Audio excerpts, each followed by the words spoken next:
Gisele, vamos agora falar da sessão de hoje à tarde, né? A Justiça se utiliza de várias ferramentas jurídicas previstas na legislação brasileira para conseguir evidências, provas e até depoimentos de pessoas. A condução coercitiva é uma delas, mas você sabe quando ela pode ser usada? A condução coercitiva está prevista no Código de Processo Penal. É uma ferramenta jurídica que pode ser usada pelo juiz para obrigar a pessoa que foi regularmente intimada e não atendeu ao chamado da autoridade a comparecer a um determinado ato. Apesar da imposição, o conduzido deve ter as garantias legais e constitucionais respeitadas. O Código de Processo Penal define os casos em que a condução coercitiva pode ser usada. De acordo com os artigos 201, 218, 260 e 278, quando testemunhas, acusados ou peritos regularmente intimados deixam de comparecer sem justa causa a interrogatório, reconhecimento ou qualquer outro ato que dependa deles, o juiz pode requisitar a condução coercitiva, inclusive solicitando o auxílio da força pública. Gisele, agora sobre a sessão de hoje, né, que esse tema condução coercitiva vai estar presente, está lá na pauta. O que vai ser discutido no Supremo hoje a esse respeito? São duas arguições de descumprimento de preceito fundamental, todas da relatoria do ministro Gilmar Mendes. O que se discute é se o artigo do Código de Processo Penal, que é o artigo 260, foi recepcionado pela Constituição Federal. Esse artigo ele trata exatamente da hipótese de condução coercitiva. E aí a gente precisa esclarecer. A condução coercitiva, ela acontece toda vez quando se tem uma intimação, não há o atendimento àquela intimação, e aí, em razão de um ato que é fundamental a participação daquela pessoa, o juiz pode determinar a condução coercitiva para que ela compareça obrigatoriamente perante aquele ato, que pode ser um interrogatório, pode ser um reconhecimento. Então, existem diversas questões que acabaram surgindo a partir desse dispositivo do Código de Processo Penal, como, por exemplo, a condução coercitiva, ela é válida no âmbito da investigação policial, na investigação que é pré-processual. Outro aspecto, o fato de se estabelecer a condução coercitiva, né, como uma forma obrigatória de comparecimento daquele que é chamado e que, por alguma razão, não compareceu e não apresentou nenhuma justificativa. Isso não acabaria interferindo no direito previsto na Constituição Federal, que garante a ele não produzir provas contra si próprio? Então, todas essas questões fundamentaram a apresentação dessas duas ações aqui no Supremo Tribunal Federal. Uma delas foi proposta pelo Partido dos Trabalhadores, a outra foi proposta pelo Conselho Federal da Ordem dos Advogados do Brasil. Houve um pedido de liminar, mas o ministro Gilmar Mendes preferiu abreviar o rito desta ação, colheu as informações da Advocacia Geral da União, da Procuradoria-Geral da República e preferiu submeter à apreciação do plenário em definitivo. Então, na sessão de hoje à tarde, são os dois primeiros itens da pauta, as duas arguições de descumprimento de preceito fundamental, exatamente para tratar se esse dispositivo do Código de Processo Penal, ele foi ou não recepcionado pela Constituição Federal de 88. A lei de cotas também está prevista na pauta de hoje, né? Está previsto.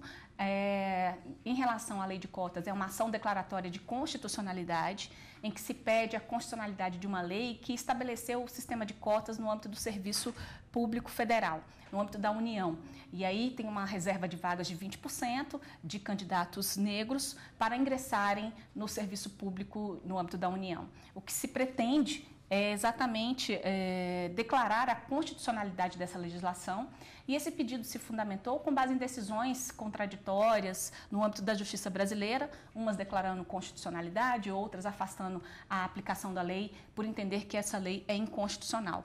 O Supremo Tribunal Federal já teve a oportunidade de analisar tema semelhante quando apreciou a DPF 186, ao tratar da constitucionalidade do sistema de cotas no âmbito do ingresso de estudantes na Universidade de Brasília. Na oportunidade, declarou a constitucionalidade. Este processo, então, está na pauta de hoje, tratando, então, da constitucionalidade dessa lei, que estabelece um percentual mínimo de 20% para pessoas que se declaram negras e pardas ingressarem no serviço público. Tá ótimo, Gisele. Obrigada pela sua participação por hoje. A gente se vê de novo semana que vem. Eu que agradeço. Até lá. Até lá. E você vai ver no próximo bloco do Jornal da Justiça. Corregedores eleitorais entregam carta sobre reforma política ao presidente do TSE. A gente volta já já. usar cartões de crédito ou débito é muito comum. Mas será que é seguro? Vários sites, vários sistemas altamente protegidos são invadidos, né? Então, as instituições financeiras, as empresas de cartões de crédito, elas também estão sujeitas a essas invasões. É bom saber que o consumidor tem direito a ser ressarcido. Independentemente da culpa de um funcionário, ou de um equipamento, ou de um mecanismo de segurança, isso não importa. Se foi com ou sem culpa, basta que haja a fraude. E a comprovação dela, eu vou ter o ressarcimento.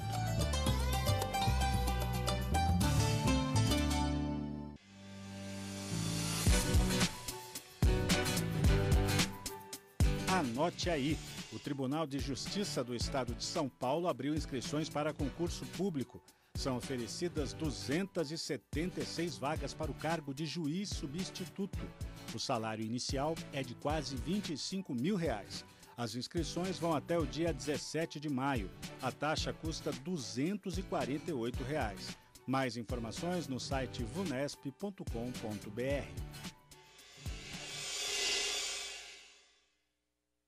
E aí galera, beleza? Então, o mundo mudou. Agora todo mundo é gerador de conteúdo. Entrar ao vivo não é mais um privilégio da TV, é um privilégio seu. Você também dá notícia, você também tem audiência, tem voz. E ouvindo você, o Enem mudou. As provas serão em 2 domingos e a redação no primeiro domingo. O Enem é você quem faz. As inscrições para o Enem 2017 já estão abertas. Ministério da Educação, Governo Federal. Você acompanhou as promessas de campanha e viu quem foi eleito. Agora eles têm 4 anos pela frente para administrar a cidade. O papel do eleitor não acaba no voto. Acompanhe o trabalho do prefeito e dos vereadores.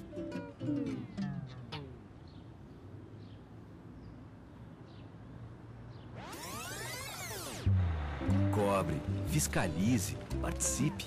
A cidade é sua, é de todos nós. Um país se constrói com respeito às leis e trabalho, de empregadores que assumem os riscos do negócio e de empregados que emprestam sua mão de obra. A Justiça do Trabalho é o ramo do judiciário que julga os conflitos e concilia patrões e empregados. Seu papel é estabelecer a paz social, permitindo que o país cresça com dignidade e segurança. Defenda a Justiça do Trabalho. Ela é de todos os brasileiros.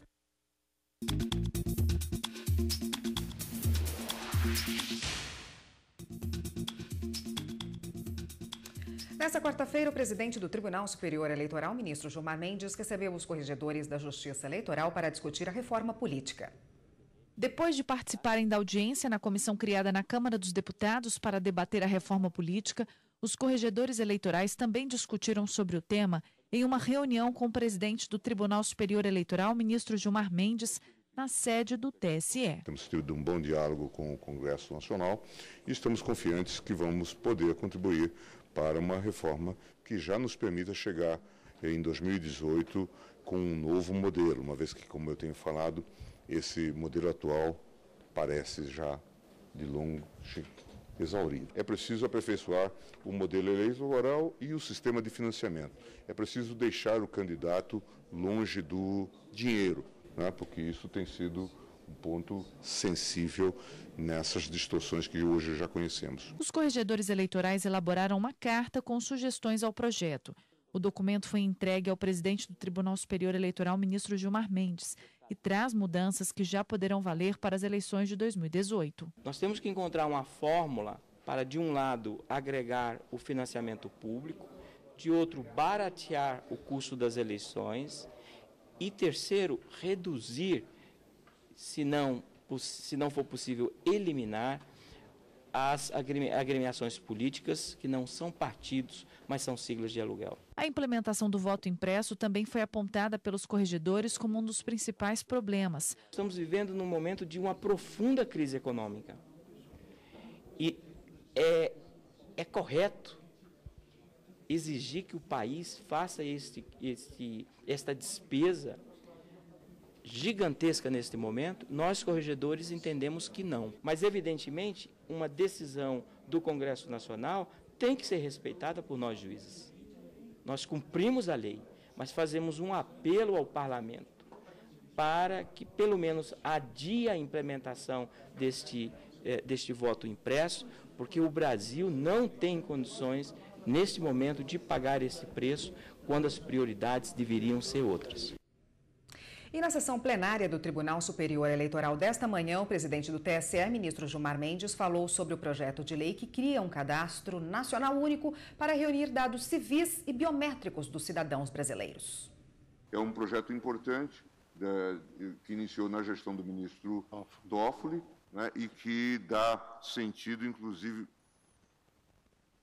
horizontal para todo esse banco de dados, né, da biometria, permitindo talvez que nós tenhamos uma base bastante importante no sentido de e-government mesmo, de permitir batimentos, controles, talvez até de um documento único. Então, é um projeto extremamente importante na institucionalização desse trabalho que se vem fazendo no âmbito da justiça eleitoral. E o projeto acaba de ser sancionado pelo presidente da República, Michel Temer, em cerimônia realizada no Palácio do Planalto. O programa Repórter Justiça desta semana é sobre casamento. De acordo com os dados mais recentes do IBGE, em 2015, foram mais de 1.100.000 casamentos civis no Brasil. O estado do Acre teve o maior número de registros. Você vai conhecer as leis, as cerimônias comunitárias, o universo dos noivos e quem ganha dinheiro com o evento. O Repórter Justiça é nesta sexta-feira, às 7h30 da manhã. E o Jornal da Justiça, a primeira edição de hoje, fica por aqui. Outras notícias do Judiciário você acompanha durante a nossa programação ou logo mais no Jornal da Justiça, segunda edição, que começa às 6h30 da noite. Uma boa tarde para você, até amanhã.